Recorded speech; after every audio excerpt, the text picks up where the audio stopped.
My dear lovely student, जय हिंद जय भारत। चलिए आज हम इनकम टैक्स में इनकम फ्रॉम हाउस प्रॉपर्टी नाम का चैप्टर चल रहा है टैक्सेशन के अंदर, उसमें क्वेश्चन नंबर 4 करने जा रहे हैं। तो आप लोग ध्यान से देखिएगा।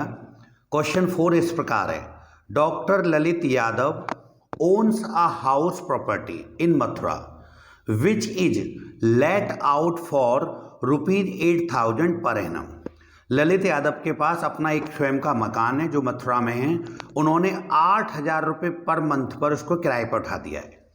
It municipal valuation and municipal taxes are respectively ₹80,000 and 30%। इसका मतलब म्युनिसिपल वैल्यूएशन पहले बोला है तो म्युनिसिपल वैल्यूएशन की अमाउंट हो गई बच्चों कितनी, 80,000 रुपये, और म्युनिसिपल टैक्स बाद में बोला है तो उसकी परसेंट कितनी हो गई बच्चों, 30%।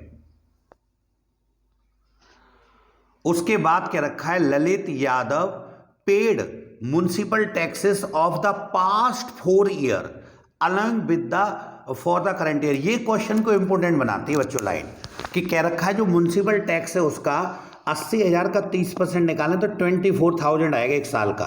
तो करा जो करंट ईयर का है वो तो दिया है 24, और साथ ही साथ उन्होंने Lalit Yadav paid municipal taxes past 4 year, पिछले 4 साल का और दिया है along with the current year, यानी करेंट ईयर का भी दिया है और पिछले 4 सालों से उन्होंने पेड नहीं किया होगा।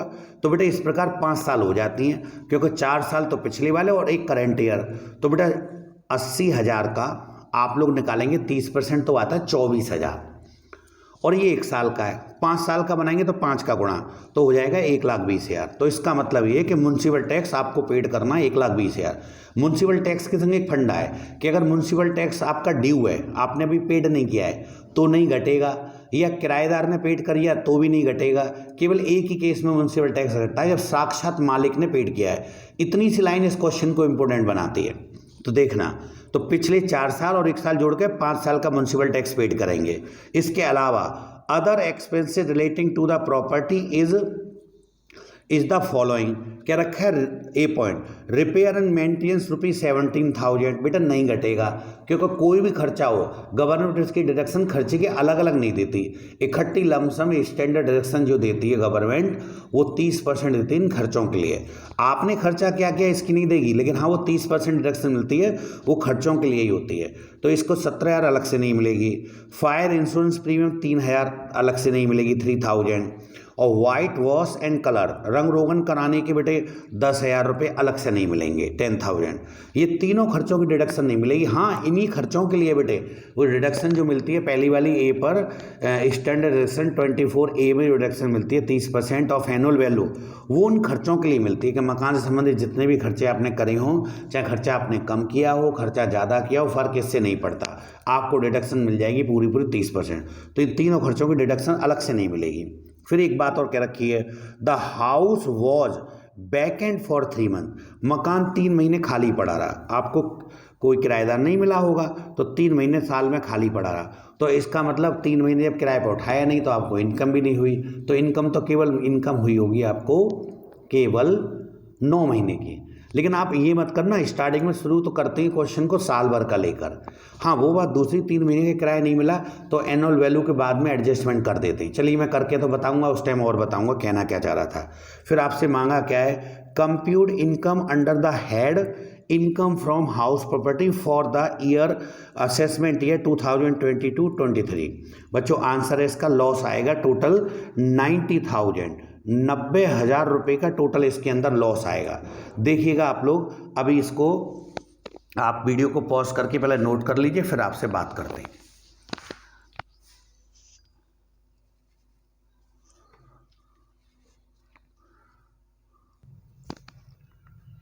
चलिए बच्चों, इसको सॉल्व करना जब शुरू करेंगे तो देखिए क्या होगा। सबसे पहले आप क्वेश्चन नंबर डालकर, ये हेडिंग हर क्वेश्चन में डालते हैं बच्चों ऊपर, statement showing income from house property.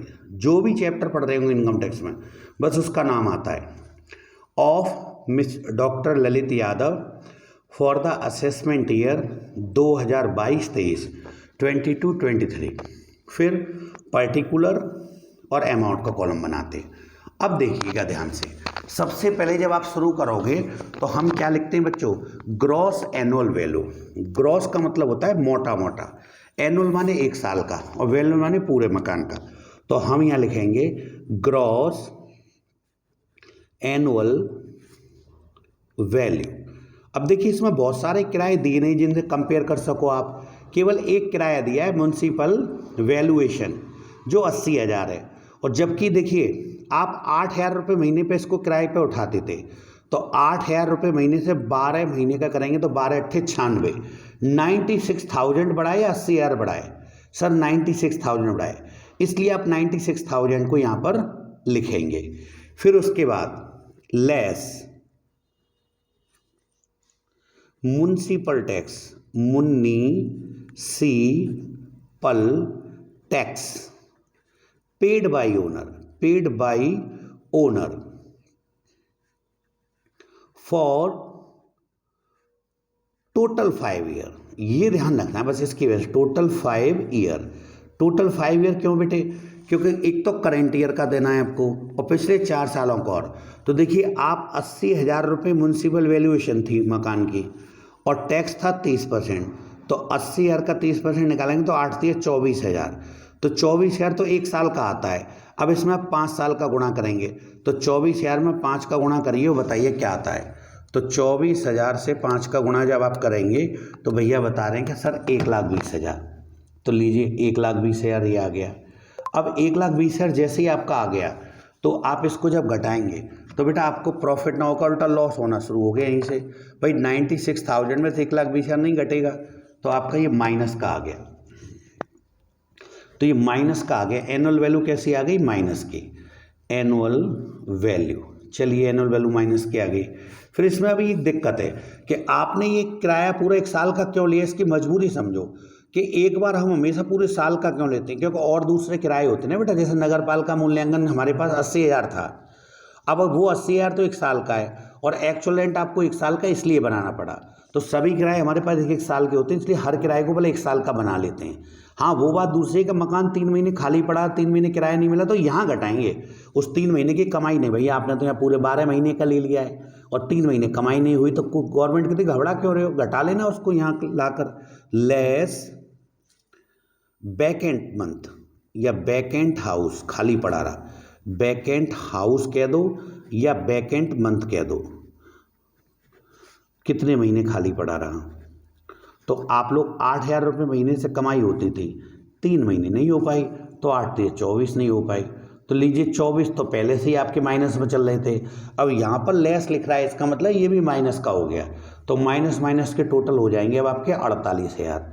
तो है तो बच्चों ये भी एनुअल वैल्यू, क्योंकि आपने एनुअल वैल्यू में जो भी एडजस्टमेंट किए तो उसके बाद आती एनुअल वैल्यू है। अब इसके 2 नाम दे सकते हैं, रेंटल मंथ कह दो कि 9 महीने का, या हम कह सकते हैं एडजस्टेड। कोई भी एडजस्टमेंट कर देते हैं उसको बोलते हैं एडजस्टेड एनुअल वैल्यू, यानी एडजस्टेड हो गया। अब एनुअल वैल्यू में जो भी करेक्शन था ये आ गया। लेस इंटरेस्ट ऑन लोन, बेटे इंटरेस्ट ऑन लोन हमने इसमें कुछ ना कुछ चुकाई है 42,000। क्या मैं क्वेश्चन में लिखना भूल गया था क्या? जी हाँ सर, आपने कहीं भी इस पूरे क्वेश्चन में इंटरेस्ट ऑन लोन नहीं लिखा है। तो मेरे प्यारे बच्चों एक काम कर लो, मेरे कहने से लिख लेंगे। चलो पहले तो मैं डिडक्शंस की बात करूं। Less deduction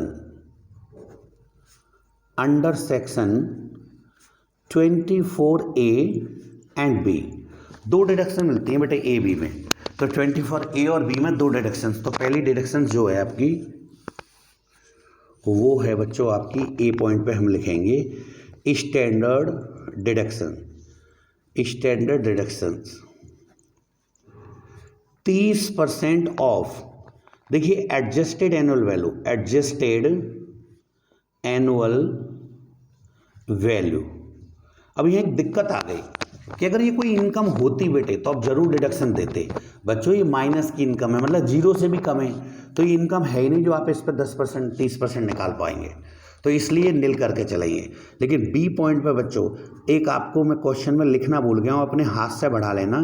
interest on loan, ऋण पर ब्याज जो पेड किया है बेटा करेंट ईयर में, तो वो है बेटा 42,000। क्वेश्चन के अंदर था, मैं लिखना भूल गया हूँ क्वेश्चन में, तो आप बढ़ा लो लास्ट में।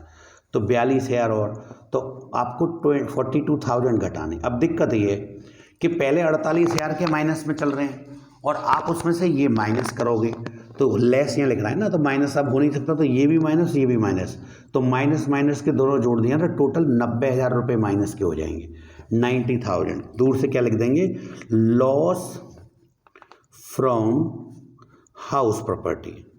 तो मकान पे इनकम ना हो गया बल्कि इसको लॉस हो गया, तो लॉस हो गया तो टैक्स नहीं भरना पड़ेगा इस साल, भाई इनकम टैक्स बोलते हैं उसको, इनकम, बल्कि इसको दूर से किसी चैप्टर में फ़ायदा और मिल जाएगा इसकी डिडक्शन मिलने के लिए।